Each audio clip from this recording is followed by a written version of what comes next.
Hello, happy Wednesday. I am Nancy Yawner, coming to you from the heart of my home, my kitchen. I am with Love to List and Keller Williams Realty, where I come each week and share a little bit of real estate, a little bit of health, and or home. It's a variety each week. So I am really pleased to share with you today the topic of Blue Ridge Hospice, and I will be talking a little bit further about that. Many of you know that my mother-in-law is here living with us, and we have been in hospice care twice over the past 16 months. And so I'm really looking forward to sharing about that experience with you. Hi, Ann. So good to see you. I'm sure things are a lot warmer where you are. It is windy and chilly here today. Anyways, before I get started, I have missed you the past several weeks because I have been out in the field, which is a wonderful thing, and I do appreciate your continued support, your repeat, and your referral business. A couple of things. First of all, I wanted to share with you a little tip before we get started. To always in your office or your home, surround yourself with, oh, hey, Russ, how you doing? A little bit of, things that make you happy. And so this is my mouse pad that I have at my desktop at my office. So I just love this. Start each day with a grateful heart. And of course, I love hearts. It's our logo. And Love to List is all about care, connection, and communication. So I thought that was a cute little thing. You can have a nice saying on your mouse pad. Hey, Mom. So before I get into sharing with you about Blue Ridge Hospice and some of the really interesting things that I have learned about over the course of the last 17 months, I wanted to talk to you a little bit about the seller's market that we're experiencing right now, and I wanted to share a quick story. So I recently went on an appointment for a 2-bedroom, 2-bath condo in Centerville. It was a referral, and I did not get the listing, and which is fine. It is perfectly fine. I want to tell you why I didn't get the listing. I didn't get the listing because of what I charge for my service. And but I also wanted to share with you, I also just got another referral for a 2-bedroom, 2-bath condo in Reston.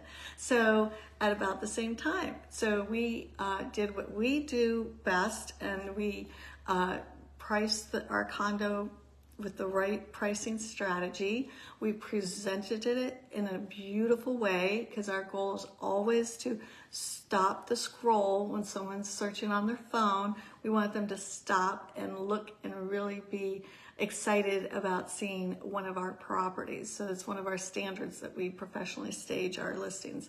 And so price, presentation, promotion, it's the 3 Ps. But the reason I wanted to share this with you, both properties were in a similar price point, and the seller that opted out from working with us, they actually lingered on the market. They came on a weekend before, 2 or 3 weeks before we did, and they lingered on the market. They actually had to reduce their price, whereas every property that we have just listed and sold, we have sold within a weekend, and we have gotten at or over it, because that is the nature of our market, as well as us putting all of the 3 Ps together. Whereas this seller who opted not to work with us, actually we could have gotten them more that covered my fees as well as more for their bottom line. So their house lingered, they had to reduce their price, and didn't get as much as they had hoped for. So I just wanted to share that story. Like, here is a little townhome that we put out in Stevenson, and it was professionally staged. It was just so beautiful, and we had multiple offers on it. And so my sellers are really excited about that. So I wanted to share that with you. So if you know someone who's thinking about selling, I'm always happy to meet with them, explain why our strategy works and why we have our best interest looking out for you. We have your best interest at heart. I know it might not be for someone, and I wasn't able to explain how we can really make a difference in their eyes, which sometimes that happens, but I'm telling you, our formula works. So anyways, having said all of that, I'm going to share with you several reasons as to why I would recommend Blue Ridge Hospice if you live in our area, but also some of the things I'm going to share is with any hospice organization, I am sure. So as you know, my mother-in-law was in hospice in 21 and was there for 6 months, and she graduated, which was amazing. And then she was out for 7 months, and now she's been back in for 6 months. So let me just tell you, the things that I love about this company, number one is the people, and I did take some notes. It is the people, and it starts with their leadership, but everyone that I have come in contact with, I am just telling you, have years of experience there. Their knowledge is a wealth of knowledge, and I'm talking everyone from the doctors to the nurse practitioners to the CNAs, which is a certified nurse assistant, to the social worker.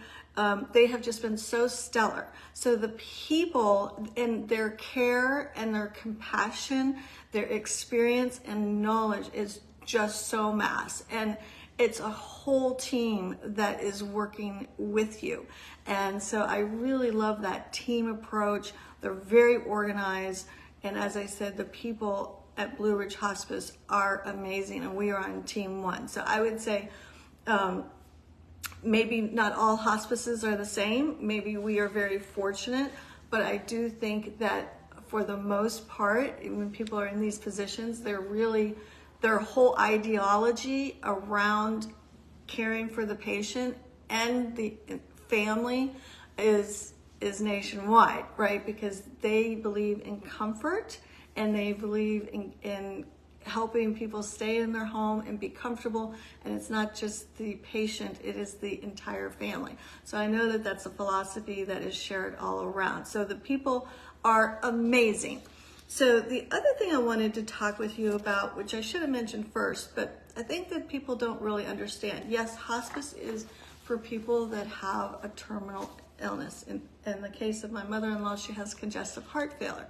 So, however, has really done very well in her last year she's 97, in the last year and a half, even with hospice, she actually had done really well, and she's strong. And so, but the things that they teach you, and this book is so helpful, but the things that they teach you are so great. But my point is it is for terminal illness, like they say 6 months, but it's not just like at the very end. Like, if you have someone who is ill and may need some extra care, you can always call them, and they can do an evaluation and to see if your family member is able to do it. And I think people would be surprised how they qualify people, and there are several people that can get in the program when it's not like you're a week away from passing. So they're a huge layer of support, and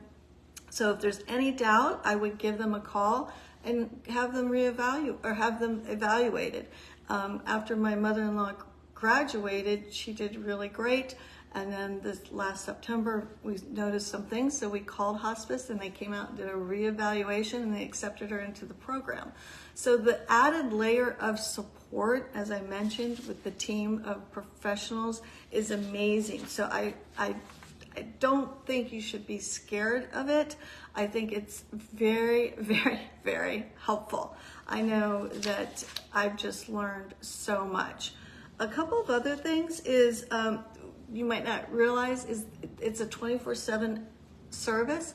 So I can't tell you how many times that I have called them in the middle of the night or early in the morning, and there's always someone there to help me, no matter what my need is at that time. And we've had some serious situations where I've had to call and I needed help. And recently we had someone, when I called, they came and helped me right away. So it's not just a phone call. If they're needed physically, they come right out, no matter what time, day or night. They have the emergency on-call service. So I really think that that is really important, and maybe people don't realize that. So I mentioned, and then another thing that I really love about hospice is all the resources. I think people think, oh, just the nursing care, right? But there's the social worker that comes by, can be spiritual counseling that can happen, family counseling, and then of course like resources in terms of the medical supplies. If you need hospital bed or a walker or anything like that, they provide all of that. So they provide lots of different people that may help you, and then things that can help you, and then they take care of ordering all the medicines that someone needs, which is a huge relief because that's one less thing that a primary caregiver doesn't have to worry about. So they order supplies if someone needs shampoo or cleansing bar soap or whatever, and other personal hygiene supplies, and so they take care of all of that. So it is part of their service, and it actually saves a lot of money as well because it's part of the hospice, the Medicare. So the supplies, they have lots of resources for that, and the different types of needs that you may have throughout the period of time that you're using their service. So, and this little booklet is really, really helpful. And this is gone from my site. And, maybe you've experienced something like this before and you're probably familiar. However, if you haven't, this book is really helpful when you have a loved one, that's close to you passing over a period of time, because it explains some of the things that will be changing in someone's life as they transition.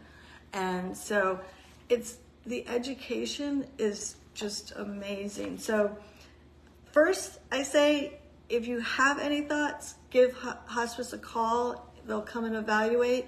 If you're not a candidate at that time, you're not. But if you are, I totally recommend them.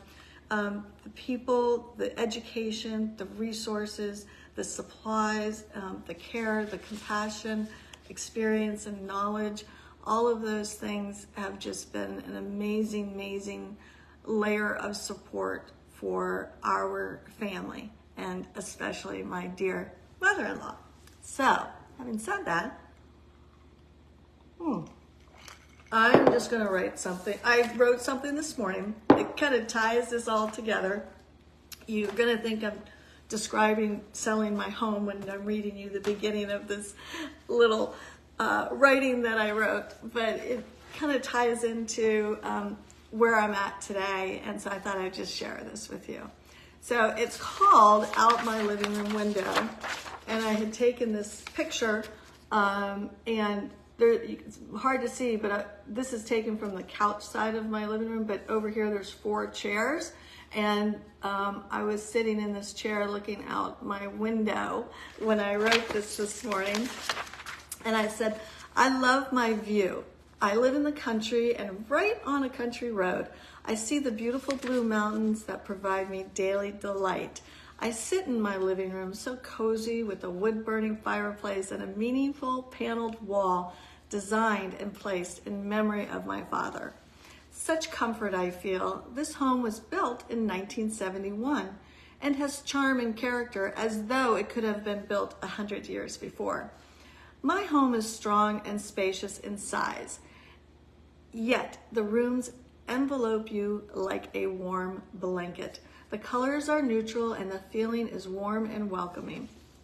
I sit here today, I can hear the soft sound of my mother-in-law's oxygen machine. I am mindful as I sit and read and write and reflect that soothing sound will not be here for long. My sweet mother-in-law is 97 and is now bedridden. I have prepared myself for her passing. I am not sure, though, I am prepared for living here without her. As I sit here in my living room, looking at life out my window, I know life continues on. For me to continue on is to enjoy the wellspring of today. So I dedicate this writing to my mother-in-law, Minnie Yonner.